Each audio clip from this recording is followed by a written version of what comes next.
Hello, this is David Campfield from the COMMAK Public Library, and I'm sitting here with Mr. Sherman Carll. I heard you don't like being called Mister. Is that true? I just to be called Sherman. Sherman. Okay, I'm sitting here with Sherman Carll, long time COMMAK resident. You do realize that I'm going to break into COMMAK because I'm so used to it after years But of there's saying. only there's two M's and there's only one O. So let's go way back in time, well before you're born. Yeah, you know so much about history that you probably know more than most do about this. Now, during the Revolutionary War, there were residents here, your own family included, who settled here in the 1700s. Are you aware of anything related to the Revolutionary War that happened here or nearby? Well, for one thing, during the Revolutionary War, New York and Long Island were under British control. Revolutionary people in Connecticut who did occasional raids across the Sound. But for the most part, the population here had to live under British rule. Your family included, the Carls, I suppose, were under British... Well, I've never heard anything much about that. My informant in history was my aunt Marion, who was the sort of the family historian. We had an illustrious ancestor, Captain Timothy Carll, who served under George Washington in the Revolution. I don't know any details of his service. I know he's buried in a family cemetery in Dix Hills, and that some organization puts a fresh flag on his grave once a year. Wow. Oh, so, do you know who he is in relation to you? No. No, just... Only I was told I was that we were direct descendants. Yes. He was later supervisor of the town of Huntington. Really? Very, very early down on it. Now, so we talked a bit about Revolutionary War. How about the Civil War? We're to 1860 out here. You aware any history related to COMMAK that you know of related to the Civil War? No, there's a Civil War monument in Northport at Church Street and Main Street. And there's a Civil War monument in Huntington near the cemetery on the east end of town. And there may be some information there. I don't... Do you have any family that fought in the I Civil don't War? have any family information. Oh, I will admit, at some point the Carls had slaves. Where would that have been? Here in COMMAK. How would that... Well, what... Now, I'm always aware of the South being the slaveholders, the Union Yeah, not. but the North had slaves too. Do you know until when?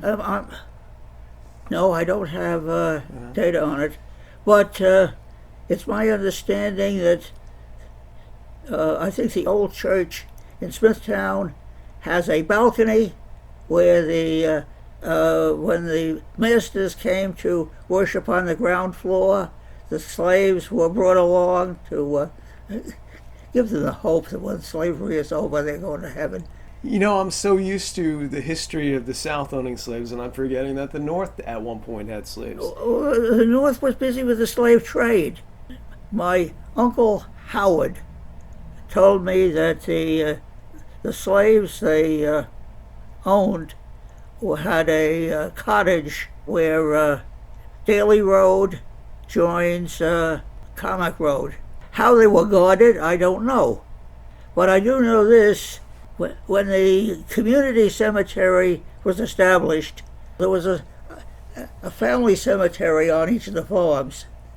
And they moved, if there were any stones, they moved them to the central location, and they exhumed any bones they could find and buried them adjacent to the stones.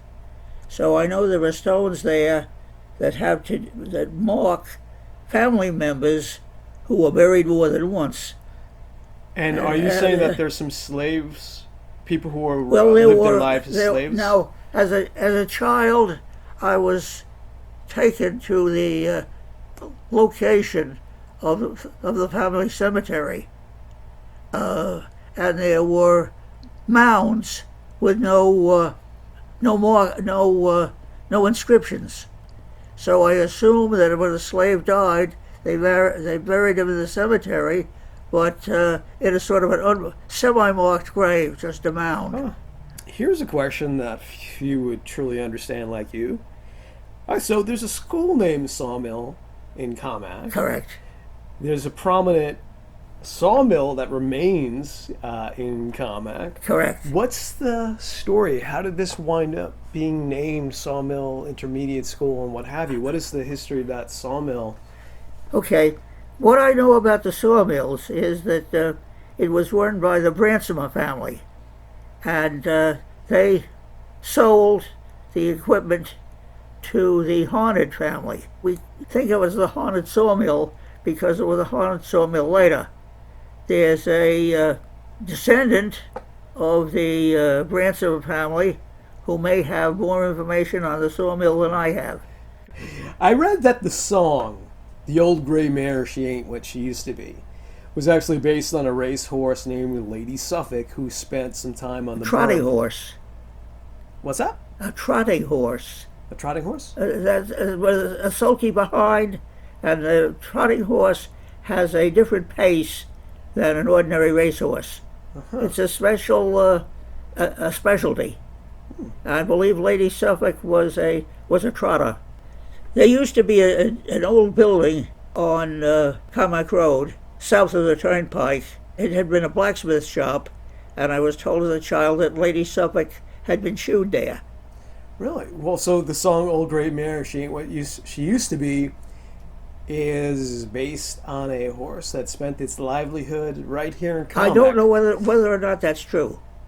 That's the rumor, at least. But if you had heard that, I hadn't heard the story that the song was based on Lady Suffolk. It may or may not be true. I don't know. That's what my research had said, but who knows? Well, I won't argue with it. Now, you had called my attention to Brindley Field. It's the World War I U.S. Army Signal Corps Aviation Section training field that was around from June 1918 to May 1919, and this was a World War I training field That's correct. Located where Home Depot and Modell's was.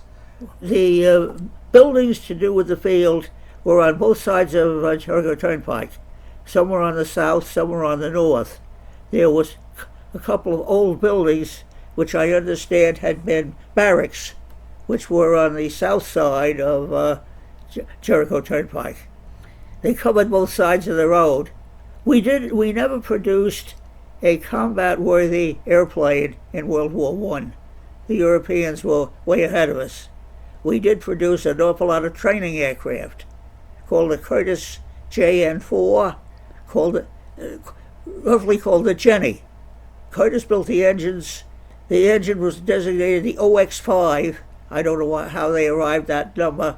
The engine had to do with Curtiss, who was Hammondsport, New York, and had been a motorcycle racer. He never would have flown if it hadn't been for the Wright brothers, but he came along and said, I see what you're doing, and I see an easier way to do it, and I'll infringe on your patents and make money. When I was first employed at Grumman, the foreman of the engine department was an old man, and he had been an early pilot. The way they made money was going from county fair to county fair flying. People would pay money. A few adventurous people were passengers on these early biplanes. He disliked the Wrights thoroughly because the Wrights' father was a bishop. They were very religious. When people signed a contract to use one of their airplanes and the railroad car to move it from county fair to county fair, you agreed not to do your exhibition flying on Sunday. And Sunday's the important job, the day you could make the most money. So Mr. Golder, the old flyer, disliked the Wrights very much because he made his money flying on Sunday. But there was that accident, right? On August, because there's that signpost, there's that historical marker near here that says on August 16th, 1918, an aircraft accident at the site claimed the lives of two C.S. Gideon and Harold Maxon stationed at Brindley Field. So there was, historically speaking, an accident that's still referenced today. Mm-hmm. We're going to jump forward just a few years. What are your memories of living here when Pearl Harbor was attacked? You were in high school. Is that That's right? correct. And they made an announcement at school. Is that right? Like, They made it, I remember Monday. As I say, I was in high school in Northport. The school had a public address system. One of the electronic mails hooked it to the radio. We assembled in the auditorium and heard Roosevelt make his speech, a day that will live in infamy. so the school was assembled in the auditorium while Roosevelt was making that speech. Correct. And it was heard over the radio. Quick question. You said that even before there was electricity, you had the radio. So how was the radio powered? Batteries. So batteries, in the conventional sense, predate everyone having That's a electricity. different type of, the portable radios and so forth with simple batteries came later. The earlier vacuum tubes, all the radios I saw had to do with vacuum tubes. They were simple. They had 4 pins on the bottom, triodes. 2 leads to light the filament, 1 lead to bring in the weak signal for the for amplification, another one to take the amplified signal out. In some cases, the radio and the speaker were separate items which you plug together. It also, you didn't plug the Morning Glory horn in, you plug in the earphones. Did you listen to any of the radio shows, the entertainment shows, the Little Orphan Annies, the Shadow?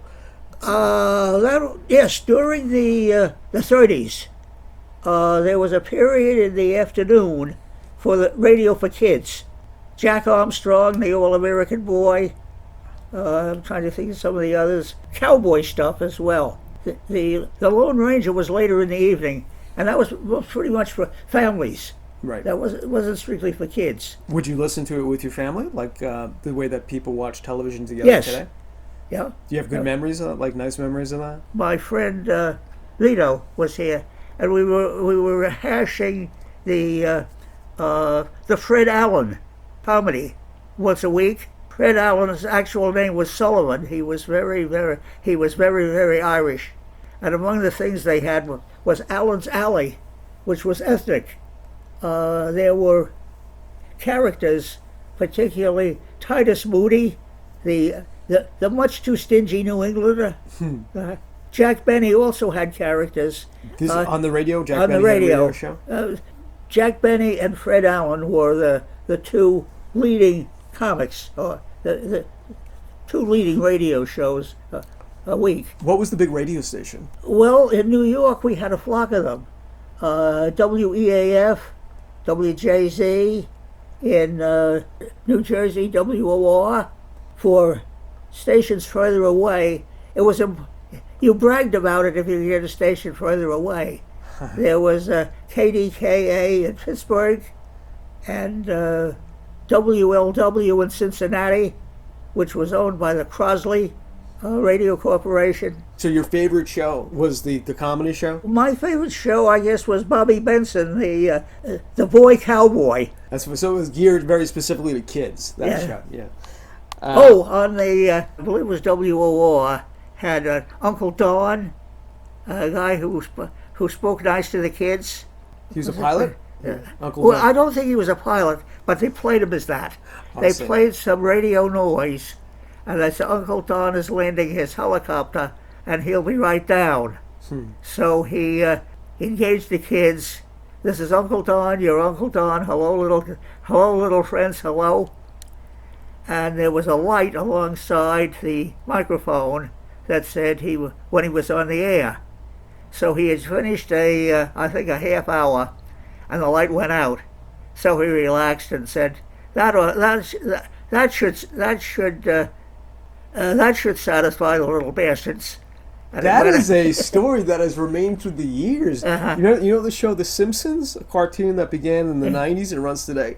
They even referenced that in that show in the 2000s. So that story remains. That ought to hold the little SOBs, right? Yeah, that story, that's amazing. So that was from your childhood. Yes. When that happened. Now, I don't know that I experienced that. You would remember that. I didn't. I remember the story, Right. but I don't remember hearing Uncle Don say it. So, according to the most recent book that I'm aware of COMMACK History, there was a murder here in 1920. The victim was Sam Soper, a landlord who, according to the book, was an Italian.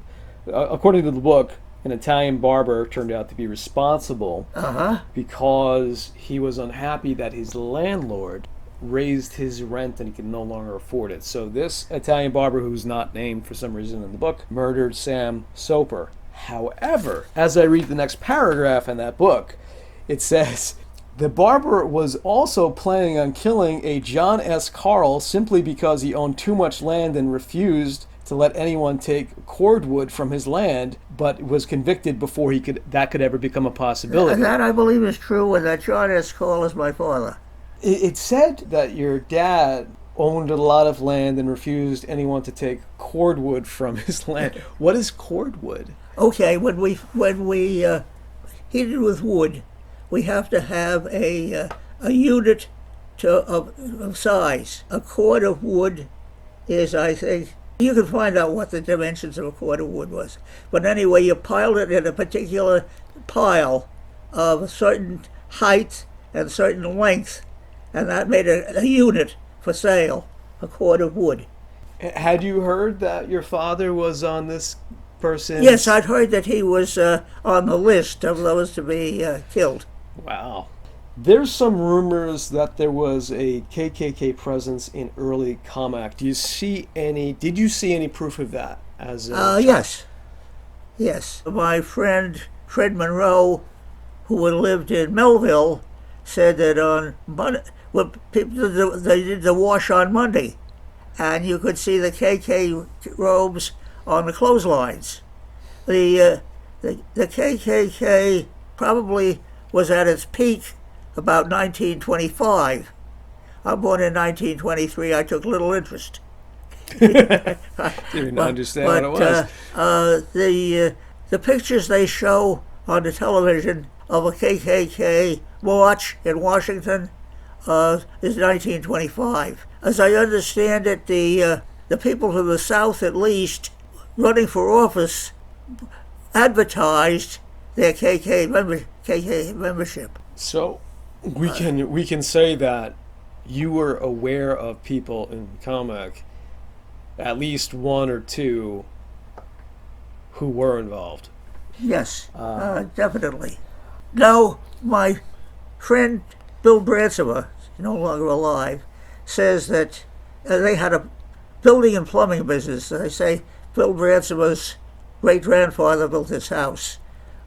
He says that as a young person, they were recruited in the building trades to come to a Klan rally, but they did not join. It's amazing, like, we're in the North here, we fought against it, but yet there were still some people shockingly sympathetic. That's correct. So, it doesn't make any sense. Now, a YouTuber somebody who saw your interview on YouTube said that he noticed that in the way that you speak, it sounds a little bit different than a number of people from Long Island. The people before the Brooklyn invasion, shall we say, or Brooklyn Queens invasion, which I think the amalgam of that of them led to the Long Island accent. The people sounded different on Long Island before the Brooklyn invasion. True, absolutely true. So how you speak has a different quality than a number of people. Now, I would think that my speech was modified or improved by my grade school teachers. My speech coach was Lowell Thomas. What was that? Lowell Thomas. He did an evening news program. A really natural tone no, Affectation. yeah, no fanciness. I want to thank you so much again for your time. I would love to No, continue this. my time is worth very little. Oh, that's not true. And I look forward to seeing you again, and I hope so. hoping to ask you more questions as time continues. So thank you again for your time. Well, it's nice to be befriended by younger people.